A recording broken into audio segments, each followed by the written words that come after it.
आज हम लोग पढ़ रहे हैं 12/9/2022 शिफ्ट नंबर 2।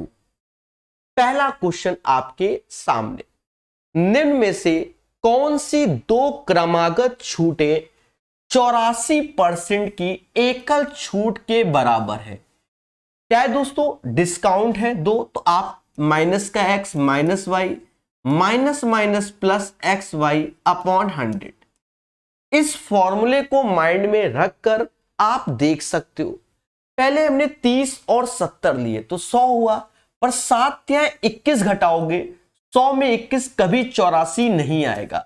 20 80 100 हुआ, मतलब माइनस 100, और 20 गुणे 80 1600 बटा 100 यानी 16, यानी यही आंसर होने के चांसेस हैं। चेक करो, माइनस का 20 माइनस का 80 दोनों का गुणा प्लस डिवाइड बाय 100 16, यानी माइनस का 84% आ गया। यही हमारा एकल छूट हो जाएगा। उम्मीद है पहला क्वेश्चन सभी को समझ में आ गया होगा। दूसरा, एक व्यक्ति एक कार 2.5 लाख में खरीदता है, उसकी मरम्मत पर 30,000 रुपए खर्च कर देता है, वह कार इतने पे बेचता है, उसका लाभ प्रतिशत। जनरली क्या है, जिसे आप लोग देखते होंगे कुछ कंपनियां कार खरीदती हैं और उन्हें डेंट पेंट कराकर दूसरे कस्टमर को महंगे में चिपका देती है। समझ में आया? बस वही खेल है। 2.5 लाख की उसने कार को खरीदा और 30,000 लगा दिया, यानी उसको एक तरीके से कार 2,80,000 की पड़ी और उसने उस कार को 3.5 लाख रुपए में बेच दिया। कहीं ना कहीं कमा लिया। अब ये 4 जीरो की कोई बात नहीं, क्योंकि रेशियो है 7 चौक 28 होता है, 7 पना 35 होता है, यानी 4 की चीज 5 में बेच दी, दोनों का अंतर 1 हुआ, डिवाइड बाय 4 गुणे 100, यानी 25% इज द राइट आंसर। तो उसका लाभ प्रतिशत ज्ञात कीजिए, तो वो 25% हो जाएगा। क्वेश्चन नंबर 2 का आंसर सभी को क्लियर हो गया होगा। आगे बढ़िए और सीखिए। वह बड़ी सी बड़ी संख्या ज्ञात कीजिए जिसे इतने को इतना विभाजित करने पर 3 और 7 शेषफल बचे, यानी बड़ी सी बड़ी संख्या बोल रहा है। उसका मतलब प्यारे दोस्तों एचसीएफ होता है, यानी हाईएस्ट कॉमन फैक्टर। 3 7 शेषफल बचे तो इसमें 3 घटा दो, इसमें 7 घटा दो। जहां 7 घटाओगे तो ये 115 आएगा, 3 घटाओगे तो 69 आएगा। और इसका हमें क्या चाहिए? एचसीएफ। बोलो हां। अब एक बात को समझो, या तो आप ऑप्शंस के माध्यम में आओ कि भाई पहला ऑप्शन 17 है, 17 चौकू 68, 69 नहीं, 26 तीना नहीं, 29 दूना तीना नहीं, यानी 23 होगा। क्यों? क्योंकि कहीं ना कहीं आप देखोगे 23 तीना ये होता है और 23 पंजा ये होता है, यानी 23 आप इससे कॉमन ले लोगे और 3 और 5 का एचसीएफ 1 होता है। बहुत सी जगह हमें ऑप्शंस के माध्यम से सीखना चाहिए, जिससे कि क्वेश्चन जल्दी सॉल्व हो जाता है। सभी बोलो हां कि सर बात तो क्लियर है, बात तो क्लियर है। सेशन को शेयर भी कर सकते हैं अगर आपकी इच्छा है। कहता है 17 32 51 का फोर्थ प्रोपोर्शनल क्या होगा? देखो 17 त्याय कितना होता है? 51 होता है। बोलो हां। तो 32 त्याय कितना हो जाएगा? 96। 96 आंसर। सर समझ में आया ही नहीं। देखो फोर्थ प्रोपोर्शनल क्या है? 17:32 डबल इज टू 51, और यहां पर डी, इस डी को हम लोग फोर्थ प्रोपोर्शनल बोलते हैं। आप अगर सजाना नहीं चाहते हो तो इसमें देखो 3 का गुणा, इसमें 3 का आंसर। सजा के करना चाहते हो तो 17/32 ऐसे लिखो, 51 डी ऐसे लिखो। 17 से ये 3 बार में गया, 32 तीना 96 आ जाएगा। छोटी छोटी चीजों को कैच करना सीखो। क्वेश्चन नंबर 4 के बाद क्वेश्चन नंबर 5 सिंपल है। कहता है x प्लस वाई का योग 18 है और एक्स वाई का इंटू 77 है। यहीं से हिंट मिल गया कि x इंटू वाई का 77 मतलब 11 गुणे 7, 11 गुणे 7 है। और देखो आप अगर सही से देखोगे मेरे दोस्त, 11 और 7 तो ये 11 प्लस 7 18 हो गया, यानी वैल्यू सेटिस्फाई हो गई। तो यही हमारा आंसर हो जाएगा, D is the right answer. अब ये डी आई आ गई, डरना नहीं, सीखना है। कहता है हमसे दिया गया ग्राफ 6 वर्षों के दौरान 3 कंपनियों की कुल बिक्री को दर्शाता है।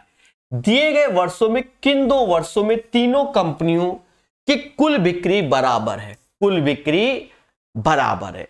मेरे दोस्त इसमें डेटा को आप ऐड करो, हो सकता है आपको ना दिख रहा हो तो तब भी जोड़ो। 0 8 1 यानी लास्ट में 9 आ गया, 8 7 15, 15 4 19, 199 इधर जोड़ो, 6 5 11, 11 5 6 5 11, 6 5 11 ही होता है, 11 6 17 1 हासिल और ये 15 157 इधर जोड़ो, 8 7 15 4 19 हासिल 1, 7 6 13 5 18 1 19 मिल गए दोनों लोग बराबर 2011 और 2013, क्योंकि एक गैप है, समझ गए ना ऐसे। तो इसका आंसर 2011 और 2013 हो जाएगा।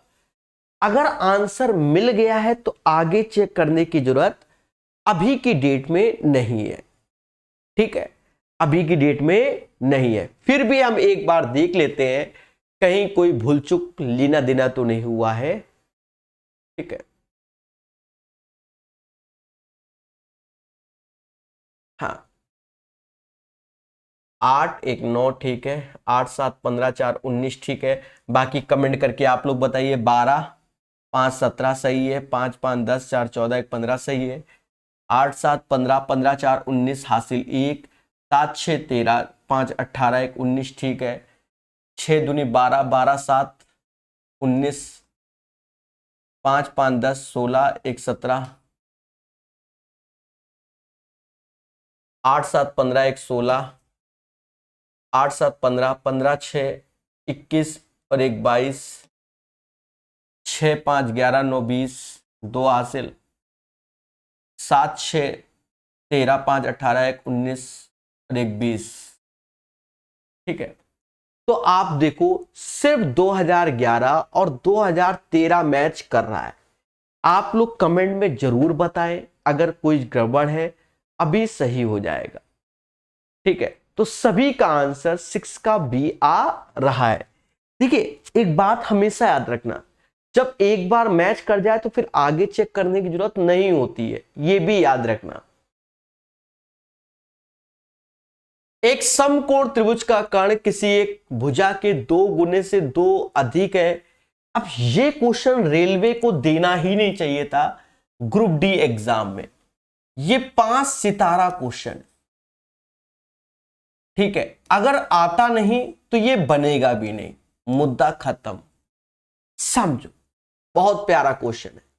एक समकोण त्रिभुज का कर्ण किसी एक भुजा के 2 गुने से 2 अधिक है।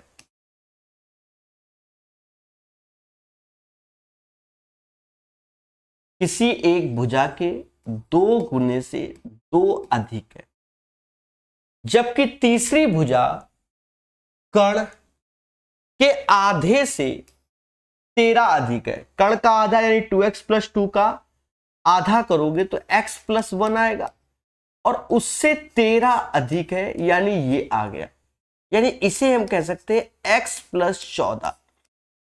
बोलो हां, ठीक है। कर्ण पर खींची गई माध्यिका की लंबाई ज्ञात कीजिए, यानी हमसे जो कह रहा है कर्ण पर खींची गई माध्यिका, ये माध्यिका की लंबाई ज्ञात कीजिए, ऐसा बोला गया है। देखो दोस्त आपको हम बता दें, यहां ट्रिपलेट्स का रोल लगेगा। लेकिन कौन सा ऐसा ट्रिपलेट्स है जहां पर ये दोनों संख्याओं का अंतर एक मतलब समझ गए 14 बन जाए, 14 बन जाए। तो पहले तो हम लोग अपने दिमाग में एक ही लाते हैं, 3 4 5।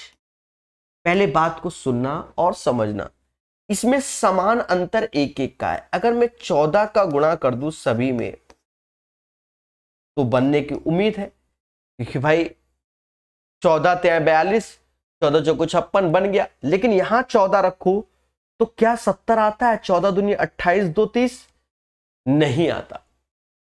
नहीं समझे?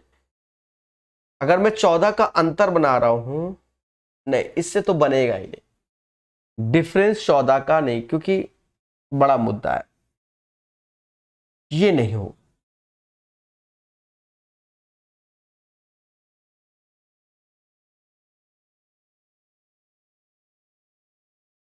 बता रहे, पेशेंस रखना। हाँ, इससे बन जाएगा 8 15 और 17 से। सर 8 15 17 से कैसे? एक्चुअल में इसका अंतर 7 होता है, इसका अंतर 2 होता है। लेकिन अगर मैं डबल करूं, 8 का डबल 16 होता है, तो 15 का 30 होता है, 17 का 34 होता है। तो यहां अंतर हमारा 14 का बन गया, क्योंकि ये 14 बनाना है। अगर हम यहां रखें तो 16 दूनी 32, 16 दूनी 32 और 2 34 बन जाएगा। यानी इसमें जो फिट बैठेगा ट्रिपलेट्स वो ये बैठेगा 16 30 34, 16 30 34। देखो ये तो मैंने बना दिया, तो आपको लग रहा होगा सर जी ये तो क्वेश्चन आसान हो गया। देखो ये मैंने बना दिया कि भाई दिमाग लगा लिया। नहीं, मान लो दिमाग नहीं लग रहा है, उस केस में आप ईमानदारी से जाओ और पाइथागोरस लगाओ कि दो छोटी भुजाओं के वर्गों का योग बड़ी भुजा के वर्ग के योग के बराबर होता है। फिर यही आपको लगाना पड़ेगा और कोई चारा नहीं है। मैं लिख देता हूं जिससे आपको समझे। 4x² प्लस 4 और प्लस 8x, इसको फिर आपको ईमानदारी से कैलकुलेट करना पड़ेगा। ये उधर जाएगा तो ये 2x² हो जाएगा, 28x 8x, तो ये हो जाएगा कितना 20x हो जाएगा। 196 में 4 गया, 192 हो जाएगा माइनस का, बराबर 0। माइनस माइनस, अच्छा 2 से भाग दो, x² माइनस का 10x और ये 96 बराबर 0। अब ये माइनस माइनस तो प्लस माइनस रूट्स होंगे, 16 गुणे 6, 96 होता है तो 16 ये और 6 ये, निगेटिव लेंगे नहीं, पॉजिटिव लेंगे। यानी x का मान हम लोग क्या ले लेंगे 16 ले लेंगे। और जब हम x का मान 16 ले लेंगे तो 16 16 34 30, यानी फिट बैठ गया। समझ गए? सभी बोलो हाँ। देखो हम दोनों तरीके समझाते हैं भाई, यहां पर दिमाग लग गया तो आंसर आएगा, नहीं लग रहा है तो ईमानदारी का प्रोसेस हो गया। और सुनो, अभी अभी आसान नहीं है। देखो हमें ये माध्यिका चाहिए, ये माध्यिका चाहिए, ठीक है, ये माध्यिका चाहिए। तो इसमें एक थ्योरम होती है अपोलोनियस थ्योरम। अपोलोनियस थ्योरम क्या होती है पहले उसको समझो, ठीक है। और उसी का एक केस होता भी है डायरेक्ट करने का, मैं वो भी बता दे रहा हूं। समझ, ए बी सी, अगर ये एक माध्यिका है, यानी ये एडी हमारा क्या है, एडी हमारा मीडियन है यानी माध्यिका, तो अपोलोनियस थ्योरम कहती है कि ए बी का स्क्वायर प्लस ए सी का स्क्वायर 2 गुना हो जाएगा एडी का स्क्वायर और हाफ ऑफ द बीसी। तो माध्यिका काम भुजा के 2 बराबर टुकड़े करना, चाहो तो बीडी का स्क्वायर लिख दो, चाहो तो सीडी का स्क्वायर लिख दो।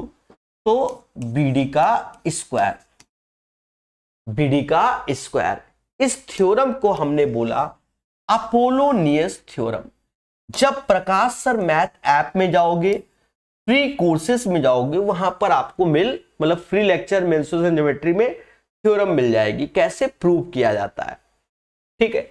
और यहां पर याद रखना बीडी बराबर डीसी के है, बीडी बराबर डीसी के है, ये अपोलोनियस थ्योरम है। लेकिन इसका एक केस होता है। केस होता है क्या? केस 1 बोल दो। अगर हम राइट एंगल ट्रायंगल के बारे में बात कर रहे हैं, राइट एंगल ट्रायंगल के बारे में बात कर रहे हैं, और ये माध्यिका इस पे डाला गया, माध्यिका भुजा को दो बराबर टुकड़ों बराबर, तो जो ये वैल्यू आएगी वो इसके बराबर हो जाएगी। ये अपोलोनियस थ्योरम कहता है। यानी अगर हम देखें कि हमसे कह रहा माध्यिका, तो ये 34 है ना, 34 का आधा 17 आंसर हो जाएगा। 34 का आधा 17 आंसर हो जाएगा, क्योंकि ये राइट एंगल ट्रायंगल है। लेकिन अगर आपको लगता है कि सर जी हम नहीं मानेंगे, तो आप प्रॉपर थ्योरम की ओर जाओ। थ्योरम क्या कहती है? Apollonius theorem. तो यहां पर देखो, ये 16 है, ये 30 है, तो हम यहां करेंगे 16 का स्क्वायर प्लस 30 का स्क्वायर, 2 गुना हो जाएगा। इस भुजा का नाम आप कुछ भी मान लो, हम उसको एडी मान ले रहे, एडी मान ले रहे, और हाफ ऑफ द कर्ण, तो 17 का स्क्वायर हो जाएगा। अपोलोनियस थ्योरम लगा रहे, दिख रहा है ना? देखें, हाँ 17 दिख रहा है। तो मेरे दोस्त यहां पर लगाओगे, ये 9, 2 से पहले भाग दे दो, या सीधे 900 256 जोड़ोगे, तो 900 9 2 11, 1156 बटा 2 एडी का स्क्वायर और 17 का 289। यहां भाग दोगे तो ये जो वैल्यू जाएगी भाग देने पर 578 हो जाएगा, माइनस का 289 बराबर एडी का स्क्वायर, और यहां पर घटाओगे तो ये फिर 289 ही आ जाएगा। 18 में से 9 गया 9, 56 में से 28 गया 28, ईडी का स्क्वायर, यानी एडी बराबर आ जाएगा कितना? 17। तो 17 is the right answer of this one. अब बहुत से मासूम से बच्चों को लग रहा होगा कि सर जी इतना बड़ा कर दिया, ठीक है, इतना बड़ा कर दिया। देखो, हमने बड़ा नहीं किया, हमने कहा कि हम पूरे प्रोसेस से बता रहे हैं। अब यही क्वेश्चन अगर पेपर में अब दोबारा आए, मैं फिर से इस क्वेश्चन को बता रहा हूं, यही क्वेश्चन पेपर में दोबारा आए, जो बच्चा ग्रुप डी के सेट नहीं लगा रहा है ना, उसके साथ ना खेला हो तो मेरा नाम बदल देना मेरे भाई। तो ओपन बोल रहा हूं, इतने प्यारे प्यारे question group D, CHSL, CGL में मिल रहे हैं। ऐसा पेपर भगवान ना करे कि आ जाए, ठीक है, हम तो कह रहे ना ही आए तो ही अच्छा है। हाँ, वरना जो बहुत सारे टीचरों का लोग कोर्स लेके बैठे हैं ना, सब डसे जाएंगे, समझे नहीं, बाद में धरने में बैठेंगे, समझो। अब जैसे ये क्वेश्चन हम दूसरी बार करने जा रहे हैं, भाई पहली बार किया तो दुनिया भर का ज्ञान लिया, दूसरी बार कर रहे हैं तो अब देखो कैसे। एक समकोण त्रिभुज का कर्ण किसी एक भुजा के 2 गुने से 2 अधिक है, यानी ये भुजा x है, इसके 2 गुने से 2 अधिक है, ऐसा बोला गया। जबकि तीसरी भुजा कर्ण के आधे से 13 अधिक है, तो कर्ण का आधा यानी 2x + 2 का आधा यानी x + 1, और उससे 13 अधिक है, यानी x + 14 आ गया।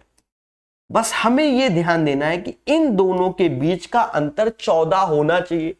तो कौन सा ऐसा ट्रिपलेट्स है? तो दिमाग में आता है 8 15 17, 8 15 17 आया तो इसका अंतर 7 होता है, लेकिन हमें 14 अंतर चाहिए, तो इसी का डबल कर दो, 16 30 और 34, और मेरे दोस्त इसका अंतर देखो 14 बन गया। अभी भी तसल्ली मत करना, अब ये 16 है तो ये 16, तो 16 दूनी 32 दूना 34, जी हां ये बन गया 34, यानी ये हो गया। अब कह रहा कर्ण पर खींची गई माध्यिका क्या? तो प्रॉपर्टी हम जानते कि ये अगर माध्यिका खींचेंगे तो बराबर टुकड़े में, तो ये 34 है ना, 34 का आधा 17 हो जाएगा डायरेक्ट। तो इतना सॉल्यूशन बच्चा करता है, ठीक है। टीचर भी यही सिखाते हैं आपको, हम नहीं कह रहे सभी टीचर आपको ये सिखाते हैं, लेकिन अगर ये ट्रिपलेट्स नहीं बना पाए, अगर आपको प्रॉपर्टी नहीं मालूम है, तो फिर आप प्रॉपर नियम से जाओगे, यहां पाइथागोरस लगाओगे, यहां एक्स निकलेगा। उसके बाद भी अगर प्रॉपर्टी नहीं, तब भी एक प्रॉपर्टी याद होनी चाहिए कि अपोलोनियस थ्योरम क्या होती है, वहां से लगाओगे, then you will get the right answer. ये थ्योरम बताई मैंने, समझ गए, तभी आपका आंसर आएगा, अदरवाइज खेला हो जाएगा। अब जैसे कुमार मुकेश जी, जैसे बहुत से बच्चे, एक बच्चा कह रहा है सर आपकी वॉइस चेंज है। मेरे भाई मुझे जुकाम बुखार सब है, पढ़ा रहे हैं तब भी, ठीक है, वॉइस चेंज तो हो ही जाएगी बोलने में, नाक समझ रहे हो ना। तो मेरे दोस्त कहीं ना कहीं आपको ये चीज आना चाहिए, तभी आपके आंसर आएंगे, समझ गए, ठीक है। बहुत प्यारा क्वेश्चन था ग्रुप डी का। चलो आगे बढ़ते हैं। अब हमसे कहता है भैया समांतर माध्य बताओ। तो ये क्वेश्चन आसान है, इस सभी को जोड़ो, नंबर ऑफ द टर्म से भाग दो, then you will get the right answer, समझ गए। चलो भाई जोड़ लेते हैं। 3 9 12, 12 और 18 30, 3 हासिल, 9 त्रिका 27 और एक इधर दे तो 2 इधर, 9 पना 45, 45 और 9 और 9 63, 630 आ गया। 2 2 4 2 6 2 8 1 9, 9 से भाग दे तो 9 सत्ते 63, 70 is the right answer. Simple सरल तरीका। कहता है इसके मूल बताओ। अब सीधी सी बात है, आप ऑप्शंस ऐसे देख रहे हो कि 1 माइनस प्लस माइनस √7, यानी यहां पर एक फॉर्मूला लगता है, श्रीधराचार्य जी का फॉर्मूला।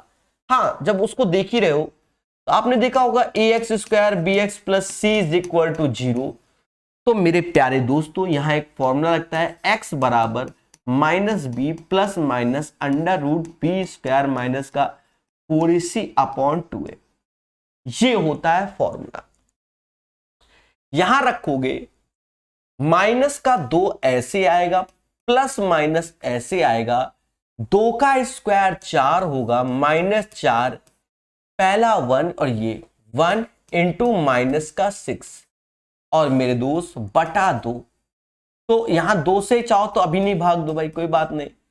6 को 24, 28, 28 √28 तो बाहर आएगा 2√7। अब 2 से भाग दे दो तो -1 प्लस माइनस √7, यही इसका आंसर हो जाएगा। क्वेश्चन नंबर 9 का आंसर -1 प्लस माइनस √7 होगा। सभी मुस्कुरा के बोलो हाँ। एक बच्चा कह रहा है इतना याद नहीं रहेगा, ठीक है। देखो, अब रेलवे की तैयारी एक एक साल से लोग करते हैं, सब कुछ याद रहता है, नोट्स बनाओगे नहीं, प्रॉपर पढ़ोगे नहीं, अंत में रोगे, कुछ नहीं होगा। और याद रहे, जो बहुत सारे टीचर महा मैराथन करके कर रहे हैं ना, उनके साथ, उन बच्चों के साथ जरूर खेला होगा, माना करो मेरे भाई। क्योंकि महा मैराथन में उस लेवल के क्वेश्चन नहीं कराए जाएंगे, वो कराए जाएंगे जो तुमको आते हैं, ठीक है, जिससे तुम्हें खुशी मिले। निम्नलिखित का मान ज्ञात कीजिए। 5 ऐसे आया, 12 में 4 से भाग दो 3 आया, और 4 दूना 8 ऐसे, इसका आंसर 0 आएगा। ये क्वेश्चन आसान है, लेकिन पढ़ेंगे। एक क्लास में लड़कों और लड़कियों की संख्या का अनुपात इतना है, लड़कों की संख्या लड़कियों की संख्या से 9 अधिक है। क्लास में लड़के लड़कियों की कुल संख्या कितनी है? देखो, मोटा मोटा 6 5 11, यानी 11 का मल्टीपल आंसर 99 होगा, मुद्दा खत्म। फिर भी आप समझो कि 6 5 ऐसे है, और इसमें बॉयज एंड गर्ल्स का रेशियो कह रहा दोनों का अंतर 1, और यही 1 बराबर 9 के, 1 बराबर 9 के। और हमसे यहां कह रहा है लड़कों और लड़कियों की कुल संख्या 1 बराबर 9 के, तो 11 1 बराबर 9 के, तो 1 में किसका, मतलब 1 में 11 का गुणा, यहां पर भी 11, तो टोटल 99 हो जाएगा। ये क्वेश्चन अच्छा है, इसको समझो। कहता है भैया 5 क्रमागत संख्याओं का योग 240 है। अब देखो, जब भी क्रमागत बोला जा रहा है यानी वो सीरीज हमारी आर इन एपी में होने की। क्रमागत में वैसे भी लगातार, कॉन्जिगेटिव, यहां सम ऑफ 5 कॉन्जिगेटिव नंबर बोला गया। फिर आप पहले और अंतिम का योगफल ज्ञात करो। तो मेरे दोस्त मोटा मोटा समझो 5 क्रमागत है तो 5 ही से भाग दे दो, यानी 48 इसका एवरेज हो जाएगा। 2 इसके आगे 2 इसके पीछे, 48 से पहले 47, उससे पहले 46, 48 के बाद 49 और उसके बाद 50। और इन दोनों का योग हमें करना है। 50, 46, 96 is the right answer. Question number 12 का राइट आंसर। 13 बेलन का आयतन बताओ। बेलन का आयतन बताओ।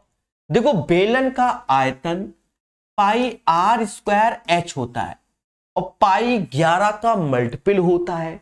11 का मल्टीपल देखो कौन है, 1। सिर्फ यही आंसर हो जाएगा। दुनिया की कोई ताकत इसे गलत नहीं कर सकती, क्योंकि एक ही ऑप्शन है जो कि आपके सामने है। समझ में आया? अब जब एक ही है तो मुद्दा खत्म। अब पेपर में समय है कि भाई बर्बाद करना है, तो उस टाइम ऐसे करो, पाई की वैल्यू 22/7 रखो। व्यास 3 है तो त्रिज्या हो जाएगी 3/2, 3/2 और हाइट 14। 14 से 14 गया, 2 से ये 11 बार। समझदार है। कह रहा 50 सेंटीमीटर व्यास वाले वृत्त का परिमाप। वृत्त का परिमाप 2πr होता है। ये 50 सेंटीमीटर व्यास है, यानी त्रिज्या समझदार हो 25 हो जाएगी। 25 दूना 50 पाई आंसर। अब फिर एक प्यारा क्वेश्चन आया। देखो, एक बात को समझो, अगर कंपाउंड इंटरेस्ट का सीआई आता है तो उससे आसान क्वेश्चन होता ही नहीं है। ठीक है, ये कंपाउंड इंटरेस्ट का सीआई है, वार्षिक चक्रवृद्धि। समझ गए? अब बराबर किससे ये सब दिखता है, इतना बड़ा क्वेश्चन आंखें में सब दिखता है। तो अब कैसे करते हैं? ऐसे क्वेश्चन में हम लोग रेट को पकड़ते हैं 10%। 10% का मतलब होता है 1/10, यानी 10 की चीज 11 में। जब 2 साल का है तो 10 का स्क्वायर 100, 11 का स्क्वायर 121। इंस्टॉलमेंट प्रत्येक वर्ष समान होता है, तो यहां पर 11 का गुणा, यहां पर भी 11। अब इनको जोड़ लो। अगर प्रिंसिपल की बात की जा रही तो 210 यूनिट प्रिंसिपल हो गया। अब हम क्वेश्चन को पढ़ते हैं। रजनी ने 10% वार्षिक ब्याज की दर से 11,550 की राशि उधार ली, यानी प्रिंसिपल ये जो वैल्यू है 11550, इसमें 55 का गुणा होगा, वो यही आ जाएगा, क्योंकि 0 5 दूना 10 11 हो जाएगा। 55 का गुणा हो जाएगा। जिस पर ब्याज की गणना वार्षिक चक्रवृद्धि आधार पर की गई, उसने ब्याज सहित संपूर्ण मिश्र धन का भुगतान 2 बराबर किस्तों में किया, जिसका भुगतान उधार लेने की तिथि से पहले दूसरे वर्ष की अंतिम तिथि को किया गया। यदि ब्याज की गणना ह्रासमान शेष राशि पर की जाती है। ठीक है, तो प्रत्येक किस्त की राशि क्या? बस 121 में 55 का गुणा करना है और आंसर आ जाएगा, क्योंकि इंस्टॉलमेंट यही है। 55 एकम 55, 5 हासिल, 55 दूना 110, 5 11 हासिल, 55 और 11 66, यानी 6655 की हमारी प्रत्येक किस्त हो जाएगी। और 15 का जो राइट आंसर है वो 6655 हो जाएगा। यही प्यारे दोस्तों 15 का सही आंसर होगा। उम्मीद है मेरी बात समझ गए होंगे। क्या बात, बच्चों का आंसर तो मुझसे पहले आ रहे हैं। चलो, ये अच्छी बात है। ठीक है, अभी ट्रेडिशनल है, आना चाहिए। अब फिर से एक प्यारा क्वेश्चन आ गया। टफ नहीं है, पढ़ाया हुआ है। ठीक है, 3 स्टार लगा दे रहा हूं और पहले प्रॉपर्टी समझा दे रहा हूं। देखो कोई भी चतुर्भुज कहीं पर लिख लेना, कैसा भी करके चतुर्भुज बनाओ, कैसा भी। अब ये आपको सुंदर सा लग रहा है, पर कैसा भी हो चतुर्भुज हो, ए बी सी डी, इसका कोण समद्विभाजक एंगल बाइसेक्टर, इसका कोण समद्विभाजक एंगल बाइसेक्टर, कहीं पर भी यहां पर मिलते हैं तो ये जो एंगल होता है वो इन दोनों के एंगल के योग का आधा होता है, यानी d प्लस सी बाई 2 हो जाए। कोई भी चतुर्भुज कैसा भी बना हो उससे मतलब नहीं है।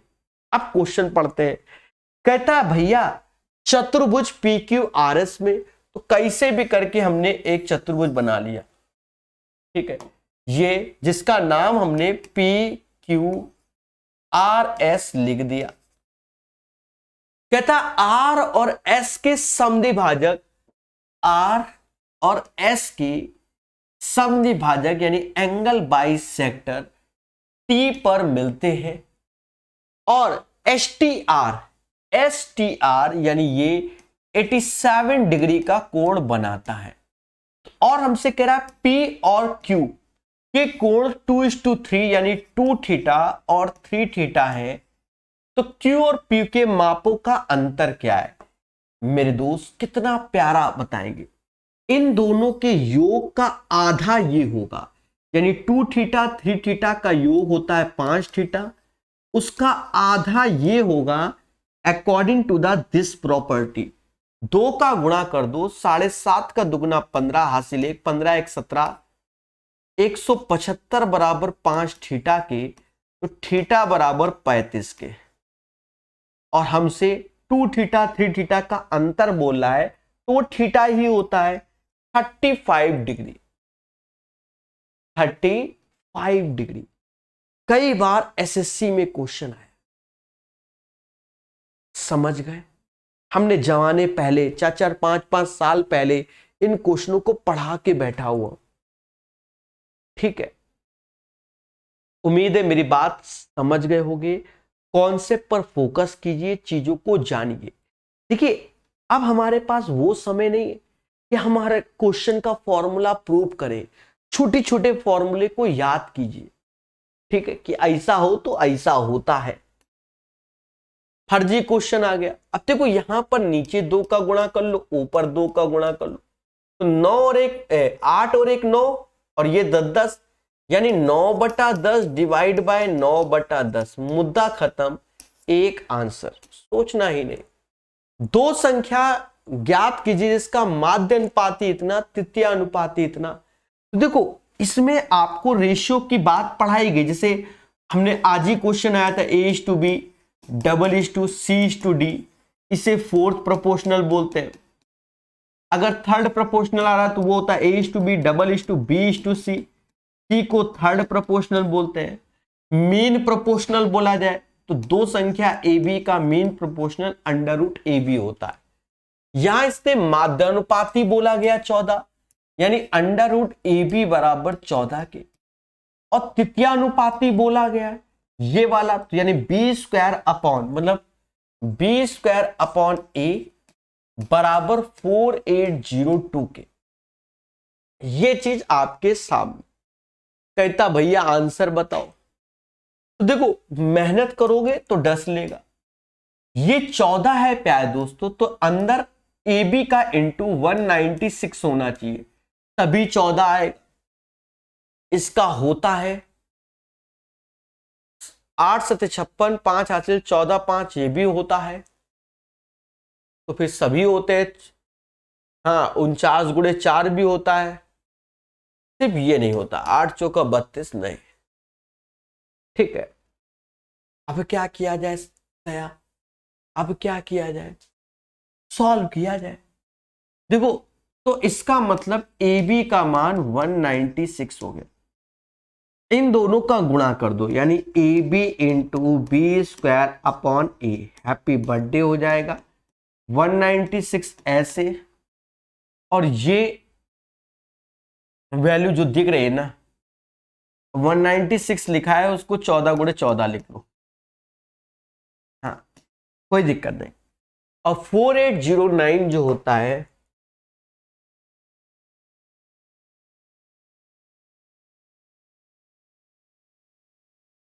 बता रहे मेरे दोस्त,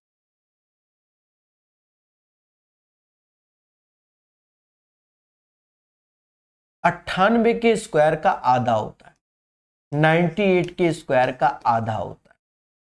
सर ये कैसे मालूम चला? 4802 का डबल करो 9604 जो कि 98 का स्क्वायर होता है। 2 से काटोगे तो ये 7 बार में ये भी 98 आ गया, 98 98 तो 98 का क्यूब हो गया, यहां से b क्यूब हो गया, यानी b बराबर 98, 98 इसी में, तो आंसर यही, ए निकालने की अब जरूरत नहीं। बहुत प्यारा क्वेश्चन है मेरे दोस्त, बहुत प्यारा, क्योंकि ज्यादा हिट एंड ट्रायल में तुमको डस लेगा एग्जाम में। समझ में आया कि नहीं आया? चीजों को सीखना है और जानना है, इसीलिए ग्रुप डी के सेट काफी अच्छे आए हुए हैं। ठीक है, चलिए, बहुत प्यारा क्वेश्चन। कहता है निम्न में से कौन सा सहआभाज्य संख्याओं का युग्म है, यानी सहआभाज्य यानी को प्राइम नंबर, उनका एचसीएफ हमारा 1 होता है। को प्राइम नंबर अगर बोला जाता है तो उनका हाईएस्ट कॉमन फैक्टर 1 होता है। देखो ये 11 का गुणा ये भी 11 का नहीं हो सकता, ये हो सकता है, ये 7 का गुणा 42 7 35 ये भी नहीं होगा, ये 2 का गुणा नहीं होगा, यानी 81 और 16 का जो एचसीएफ होगा वो प्यारे दोस्तों 1 होगा। एक बच्चा x बराबर 14 गुणे 14, ये क्या झोंके पड़ा है निंजा मेरे भाई, निंजा मेरे भाई, इस क्वेश्चन की बात करते हो जब माध्य अनुपाती बोलता है तो अंडर रूट ए बी बराबर 14, तृतीय अनुपाती बी स्क्वायर अपॉन ए। हमने क्या किया, इसका रूट का स्क्वायर कर दिया ए बी जो कि 196 होगा, तो हमने क्या किया A B into B square by A, इससे ए गया, ये बी क्यूब बना। उसके बाद 196 ऐसे चिपकाया 4802, या तो ऐसा करो 196 का आधा सीधे 98 और इसका डबल कर दो तो 98 का स्क्वायर बन जाएगा। समझ गए निंजा मेरे भाई? नाम कैसे कैसे रखते हो। निम्नलिखित में से किससे विभाज्य है? देखो जैसे बात करें 2 से तो ये तो ऑड है, नहीं होगा। जब 2 नहीं होगा तो 6 भी नहीं होगा, क्योंकि दोनों इवन नंबर है और वो ऑड है। या तो 3 से या 11 से। 3 से तो डिजिटल सम, सभी के अंकों का योग 3 से विभाज्य होगा। देखो जैसे ये 3 5 4 9 9 8 7 15 6, यानी ये 3 से जाएगा, यही आंसर। जब 1 से चला गया, अब 11 से चेक करने की जरूरत नहीं है, क्यों? वरना फिर तो मुद्दे ही मुद्दे हैं। एक पाइप एक टंकी को दूसरे पाइप की तुलना में 3 गुना जल्दी भर सकता है। अब देखो ये चीज हमेशा इंग्लिश में पढ़ो, 3 times faster than the another pipe. यहां मोर शब्द का प्रयोग होता तो हम एफिशिएंसी जो होती वो 4:1 लिखते, लेकिन उसने कहा फास्टर देन अनदर पाइप, यानी जो पहले पाइप की क्षमता है वो 3 गुना है दूसरे पाइप से, ऐसा बोला गया। कहता दोनों पाइप एक साथ मिलकर टंकी को 32 मिनट में भर सकते हैं। मेरे दोस्त दोनों की क्षमता 3 और 1 4, यानी 4 इनकी क्षमता हो गई, और 32 मिनट में तो 32 का गुणा कर लोगे, यही टोटल वर्क हो जाएगा। टोटल वर्क 4 गुणे 32 हो जाएगा।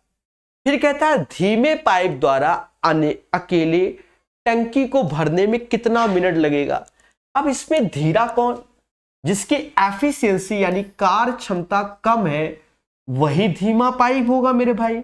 देखा जाए एफिशिएंसी बी की कम है तो यही धीमा है, तो 1 से भाग दे दोगे, 4 दूना 8 4 न्याय 12, यानी 128 हो जाएगा। 128 is the right answer of this one. धीमे पाइप द्वारा अकेले टंकी को भरने में कितना मिनट का समय लगेगा? 128।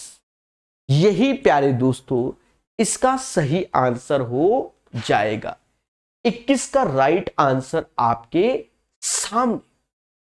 ठीक है, चलिए 22 नंबर बनाइए। देखो 22 नंबर क्या कहता है? ए और बी की आयु का अनुपात 5:9 है। यानी जो बोल रहा है वही लिख दिया। कहता 7 वर्ष बाद बी की आयु 52 वर्ष होगी, तो 7 वर्ष के बाद बी की आयु 52 होगी। तो 7 कम कर दो तो बी की आयु अभी 45 होगी ना भाई। 7 वर्ष बाद प्रकाश सर 52 साल के हो जाएंगे, तो आज कितने के? 45, यानी 9 पना 45 के। तो जो ए की आयु है वो 25 साल होगी अभी। कह रहा 6 वर्ष पहले ए की आयु ज्ञात करो। ए आज 25 साल का है, 6 साल पहले वो 19 का होगा। 6 साल पहले वह 19 का होगा, यानी 22 का आंसर ये होगा। अब क्वेश्चन नंबर 23 मेरे भाई, बहुत सुंदर क्वेश्चन, 5 स्टार का क्वेश्चन, 5 स्टार का। और ये भी मैं बता दूं, ग्रुप डी का जब एग्जाम हुआ था 2022 का, उससे पहले मैंने इसके क्वेश्चन बहुत सारा कराया था। अगर आपको लगता है कि सर नहीं कराया, तो YouTube में एवरेज प्रकाश सर मैथ करके सर्च करना, और SSC यूथ का कराया हुआ था, SSC यूथ का, और डेट देख लेना। ये नवंबर है, सितंबर है, और जो मैंने कराया है वो इससे बहुत पहले कराया है, यानी 2-2, 4-4, 5-5 महीने पहले कराया। हो सकता है 2021 में कराया हो या 2020 में कराया हो। यूथ 2024 SSC की किताब का, ठीक है, थंबनेल लगा होगा। बहुत प्यारा सुंदर क्वेश्चन है, और जिसने आज मुझसे ये क्वेश्चन सीख लिया ना, फर्जी क्वेश्चन हो जाए, समझो। कहता है 41 संख्याओं का औसत 62 है। बहुत अच्छी बात है, यानी 41 बिल्कुल हाईटेक ही बताएंगे। 41 का औसत 62 है। 18 संख्याओं का औसत इतना और 24 का इतना। 18 और 24 42 होता है, यानी 18 इधर लिखोगे। 18 संख्याओं का औसत 65.5 और 24 संख्याओं का औसत 61.5। ऐसे कर लिया। देखो ईमानदारी से अगर करोगे तो मैं बता दूं, इसका इसमें गुणा प्लस इसका इसमें गुणा माइनस 62 गुणे 41, जो आएगा वो 18वीं संख्या आ जाएगी। वो 18वीं संख्या आ जाएगी, आंसर तब भी नहीं आएगा, 18वीं संख्या आएगी। बात समझ में आई? कैसे पकड़ना है वो समझो। 41 का 62 कोई बात नहीं, आगे पढ़ा तो 18 फिर 24 तो 42 हो गया संख्या, यानी इधर वाला बड़ा होगा इधर छोटा, क्योंकि 41। अब पहले हम क्या करें, उस 18वीं संख्या को काउंट करें। कैसे निकालेंगे? देखो मिनिमम औसत 62 तो मान ही लो कि 62 तो होगा ही होगा।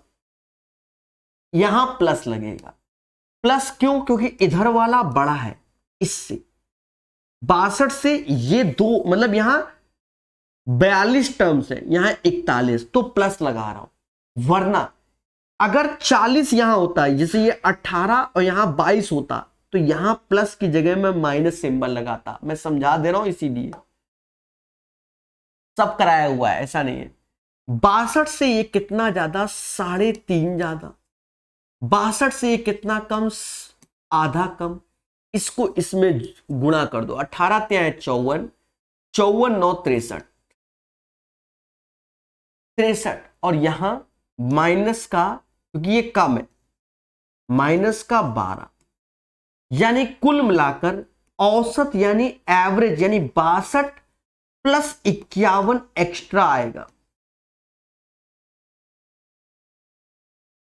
अगर आपसे पेपर में यह पूछा जाता कि भैया 18वीं संख्या क्या है, तो आप 62 + 51 जोड़ देते और सीधे बोल देते कि सर 18वीं संख्या 113 हो जाएगी। लेकिन ऐसा नहीं कहा गया। यहां कहता है कि प्रभु यदि प्रारंभ से 18वीं संख्या को छोड़ दिया जाए तो शेष संख्याओं का औसत क्या है। तो हमें मालूम है कि 41 का औसत 62 है। इसमें से एक संख्या को हटा रहे तो 62 तो होगा ही होगा, ये 51 का ही इफेक्ट पड़ेगा। ठीक है, जो जा रहा है वो तो यहां से ये है तो 113। अब मान लो 41 लोगों का परिवार है, सबके पास 62 लड्डू है। प्रकाश सर को घर से निकाल दिया गया तो प्रकाश सर 62 तो ले रहे हैं, 51 एक्स्ट्रा ले रहे हैं, यानी इनके औसत से ज्यादा ले रहे हैं। तो वो 51 कम कर दोगे। अब ये 51 कम करेंगे तो कद्दू कटेगा, 40 लोगों को बटेगा। सर 40 क्यों, 41 क्यों नहीं? पहले समझो। देखो यही बात समझ गए तो ही तो सीख पाओगे। मेरे परिवार में 41 लोग हैं, सभी का औसत वजन 62 किलो मान लो। उसमें से मैं मोटा आदमी, मुझे घर से बाहर निकाला जा रहा है, तो मैं जब जा रहा हूं मेरा वजन तो 113 किलो का है, तो मैं जा रहा हूं 62 तो अपना ले जा रहा हूं, 51 एक्स्ट्रा ले जा रहा हूं। यानी इन 41 मतलब समझ गए, 41 क्या मुझे हटाओगे तो 40 ही लोग बचेंगे। 40 का 51 अलग, तो बस वही चीज है 51/40। अब मेरे भाई इसको कैलकुलेट कर लेते हैं, हो गया क्वेश्चन। 62 ऐसे यहां भाग दो, मोटा मोटा भाग दोगे तो 12 चौक 48, 12 ऐसे 12 चौक 48 और फिर 30 आया, 7 चौक 28, फिर 20 आया ऐसे, और ये तो ये 1.275 आएगा। और जब 62 से इसको घटाओगे तो ये 60.725। This is the right answer of this one. अगर किसी को लगता है कि सर हम ऐसे नहीं करना है, उस केस में वो क्या करे, 62 × 41 - 113 डिवाइड बाय 40 कर लेगा तो भी 60.725 आ जाएगा। बहुत सुंदर क्वेश्चन है मेरे भाई, समझ में आया कि नहीं आया? बहुत सुंदर क्वेश्चन। किसी को डाउट हो खुल के बोलो मेरे भाई। अच्छा 51 एक बार और अरे मेरे देवता, 62 तो मेरा वजन होगा, 51 एक्स्ट्रा। एक्चुअली में मेरा जो वजन है वो 113 आया है ना, 62 तो इसका अंतर 51, तो मेरा एक्चुअल वजन 113 हुआ, यानी 62 से 51 एक्स्ट्रा हुआ ना, समझ गए ना? इसीलिए 62 में 51/40 का भाग दे रहे हैं, समझ गए? वरना करो क्या, जिसको ना समझ में आए, 41 × 62 - 113 पूरे में 40 का भाग दो। बहुत सुंदर क्वेश्चन। 2 रेलगाड़ियां M और M एक खंबे को क्रमशः 30 सेकंड और 1 मिनट 45 सेकंड में पार करती है। M की लंबाई, अब देखो इसमें कुछ नहीं है। देखो स्पीड की अगर बात करें, पहली ट्रेन की स्पीड की बात, तो ट्रेन की लंबाई M 30 सेकंड में पार कर रही। दूसरी की बात करें, दूसरे की स्पीड की, तो लंबाई N, इन दोनों का सम 1 मिनट को 60 सेकंड बोलते हैं, 45 105 सेकंड, ये भी स्पीड हो गई। अब दोनों की स्पीड का रेशियो चाहिए, यानी M/30 ऐसे। अब देखो, और N/105, इसमें भी कंडीशन दिया गया है क्या, कि रेलगाड़ी M की लंबाई रेलगाड़ी N की लंबाई की आधी है। मतलब इसकी लंबाई अगर हमने 2 माना तो इसकी लंबाई 1 है अकॉर्डिंग टू द क्वेश्चन। और 15 से ये 2 बार में 15 सत्ते, तो 7 का गुणा इधर कर लो और 2 दूना 4 उधर कर लो। 7:4 इज द राइट आंसर। कैसा लगा क्वेश्चन नंबर 24? है ना आसान? चलिए 25 नंबर कहता है निम्न में से किसमें कोई समांतर भुजाओं का युग्म नहीं होता? समांतर भुजाओं का युग्म देखो, आयत में हम बोल सकते हैं बिल्कुल होता है भाई, ये लंबवत होता है तो ये इसके समांतर ही हुआ, एक तरीके से होता है। समलंब चतुर्भुज में भी होता है, ये दोनों पैरेलल होते हैं। समचतुर्भुज इसमें भी होता है कि ये इसके पैरेलल होगा, ये इसके पैरेलल। सिर्फ पतंग बचता है जिसे काइट, तो काइट में पैरेलल नहीं होता, मुद्दा खत्म भाई। 3 होते हैं तो चौथा नहीं होगा। कह रहा 11-30 के बीच की आभास संख्याओं का औसत। आभास संख्या नंबर सिस्टम थ्योरी में पढ़ाया हुआ है क्या? 11 बीच में बोला है तो 11 के बाद 13 आता है, 17 आता है, फिर 19 आता है, फिर 23 आता है, फिर 29 आता है। ये 5 आभास संख्याएं हो गई जो कि 11 और 30 के बीच में आती है, और इनका योग करो मेरे भाई। योग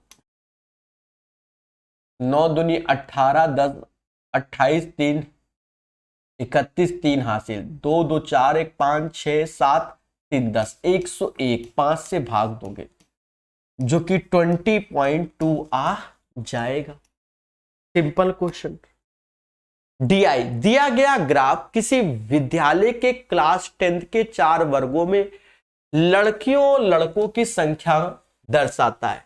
किस वर्ग में कुल विद्यार्थियों में लड़कियों का प्रतिशत सबसे अधिक होगा?